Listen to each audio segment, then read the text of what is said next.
nung una kang makilala. Kabog ng puso ko, walang tila, ikaw na sana. Pero alam kong tulad mo'y hanggang pangarap lang. Hindi pwedeng mapasakin pagkat ako'y mahirap lang. Di gaya ng mayayaman na sumusunod sa'yo. Chocolate at mga rosas ang inaalay sa'yo. At pag hindi pa nakontento, ika'y iimbitahin. Lumabas at kumain sa restaurant na mamahalin. Sadyang mahirap ibaling ang tingin at lumingon. Kaman lang sana sa akin at bigyan mo ng tugon ang pag-ibig na nadarama ng sangkatulad ko. Ako'y isa sa tagahanga mong sumusunod sa'yo. Pero alam ko naman na malayo ang ating distansya, ni hindi ka madala sa market o sa Mall of Asia. Pero isa lamang ang aking maipagyayabang, kung awitin na sinulat ko na para sa'yo na.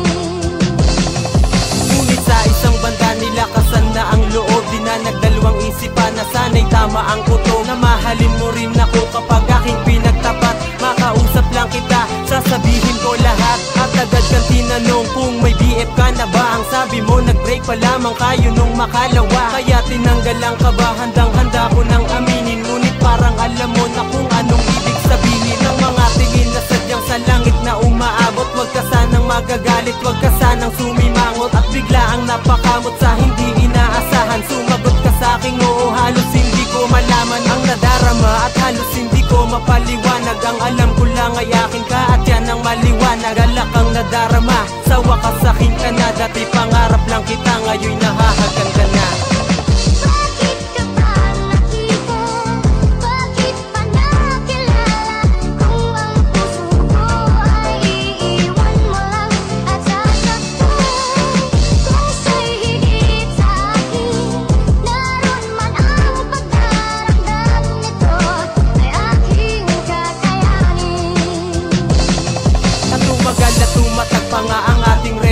Lagi tayong magkasama sa loob ng 2 taon. Lagi tayong naglalambingan, laging nagkukulitan, laging nagagala at kung minsan may kalokohan. Wala sa isip ko na mawawala ka pa, pagkat alam kong hanggang pagtanda ay tayong dalawa. Ngunit bakit may mga bagay na kailangang magwakas? Di na pwedeng ipagpatuloy pagkat linis ng landas. Sa walang kadahilanan nagbago ang iyong ugali. Ramdam ko kahit na hindi bigkasin ang iyong labi, na mayroon ka ng mahal at ako'y gustong iwanan. Pagkat mas masaya ka na dun sa kanyang kandungan. Ang mga oras na iyon halos di ko matanggap. Ang luha sa aking mata ay dahan-dahang pumata. Akala ko hanggang